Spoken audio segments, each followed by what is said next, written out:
If you've ever been in a meeting with a great event planner, you typically know immediately. One of my favorite things is that they start off the meeting always letting you know exactly when their hard stop is going to be. Then they typically end the meeting letting you know exactly when they're going to follow up on whatever action items they had. They summarize everybody else's action items, and they always let you know what's coming next. I absolutely love working with event planners. They are the masters of logistics. Their ability to juggle and keep track of hundreds of tiny, medium, and large decisions and logistics just blows my mind. But your event planner should not be in charge of your fundraising. Hey, I'm Danny Dottarosa. I've helped over 400 schools and nonprofits raise over $50 million. And I have seen so many times where an event planner comes in and they make our event so smooth and well run. And then I've seen times when an event planner comes in and their responsibilities are so big that we don't make as money as we possibly can. So let me get into it and explain what I'm talking about. Within the Profitable Gala Playbook system, we believe that you need to treat your annual gala like your Super Bowl. It takes over 500 hours to plan. You are managing vendors and volunteers, sponsors and speakers. You are putting out thousands of little tiny fires that you never even saw coming. You are inviting hundreds of people that are important to your organization. You are coordinating mission videos. You're getting auction items. I mean, the list is endless. It is a huge undertaking. This isn't like a little side task. This isn't something on your to-do list. This is more like a part-time job. So we like to think of it like your Super Bowl. When we think of it that way, we really care about the strategy and intention we put into every decision and every layer of the gala planning. Now, within this analogy, I want you to think of offense is your fundraising success and defense is your event planning success. They are both critical to the game, but their roles and responsibilities are extremely different. I want you to imagine an event planner is your defensive coach. They are the master of event planning logistics. Everything from catering and beverage to decor and managing AV, check-in and check-out, managing the vendors. All of those types of details fall under that umbrella of defense event planning logistics. Now let's look at offense. Offense is everything ROI, everything fundraising, everything making money. So this is getting plants for your paddle raiser. This is getting auction items. This is getting sponsors for your event. This is managing your auctioneer. This is your mission video that's going to pull on the heartstrings and remind everybody while we're there and help to open the wallets. Everything like that is offense and fundraising success. Having your event planner run fundraising is like having the defensive coach call the offensive plays in the Super Bowl and hoping for a win. Now, why doesn't this work this way? Well, when it comes to everything offense, all of the fundraising stuff, you can't outsource that. It's not just that your event planner is not the right person to outsource it to. It's just not something you can outsource. And it's because this hinges upon your relationships with your sponsors, your relationships with your donors, your relationships with your vendors, your relationships with your volunteers. This has everything to do with your relationships.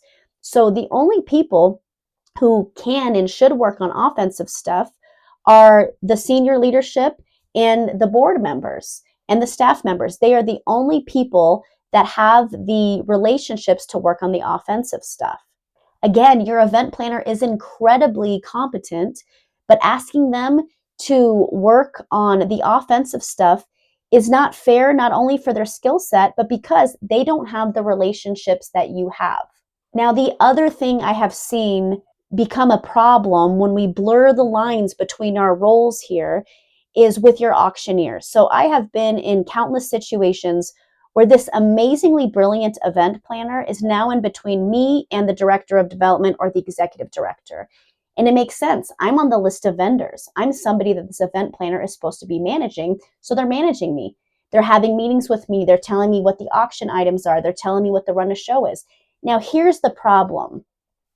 An event planner can only do a finite number of events per year because they work so hard. Event planners spend so many hours on these events, Side note, they should be getting paid more. If you're an event planner watching this, you need to ask for a raise. I can't believe how much time and effort you put into an event. I've seen event planners that are working 12, 13, 14-hour days to pull off these events. Now, with that type of a time commitment, they typically can only do a handful of events per year. And that's even if they only specialize in nonprofit events. A lot of event planners I know do all kinds of different events.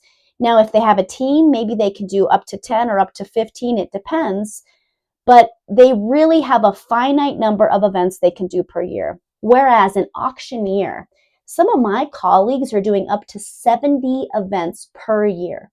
That's 70, 70, which means that an auctioneer is able to do more events in 1 year than some event planners can do in 5, 6, 7, 8, 9, 10 years of their career.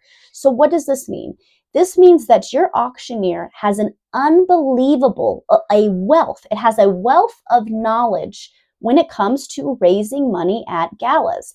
And by having an event planner in between your auctioneer and yourself, you are missing out on thousands of dollars, maybe even tens of thousands of dollars that your auctioneer could help you discover or help you, raise on stage if the right strategies and tactics and decisions were put into place. I've actually had this situation happen so badly before that we're on the debrief call, the event planner's telling me about how awkward things were, and I was having to tell her right back that the issue was that I didn't get to discuss some of these strategies and decisions with the director of development because I would have told them that in my experience, these things didn't work out. But because I didn't actually get to talk to the director of development, we were in a situation where we didn't make as much money as we wanted to, and things were awkward.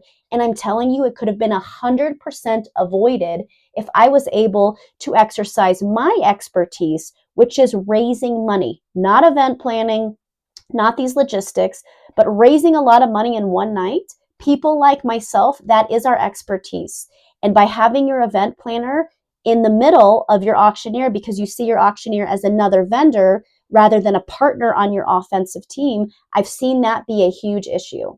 So to recap, there is nothing I like better than being part of an event that has an excellent event planner. I think every event should have them. They are absolute miracle workers, but they are on your defensive event planning team, whereas your auctioneer is on your offensive fundraising success team. You don't want to mix the roles, and you want to make sure you have a clear understanding of what is event planning and what is fundraising success, because so much fundraising success hinges upon your relationships and your ability to follow through with the fundraising stuff. If you let your event planner focus on all the logistics, and you and your team and your leadership and your board members completely solely focus on fundraising, that is how we have events that are smooth and calm with happy vendors that make a ton of money. If this video has been helpful, subscribe to our newsletter to get more videos like it sent right to your email. And as always, we hope this is your most profitable gala yet.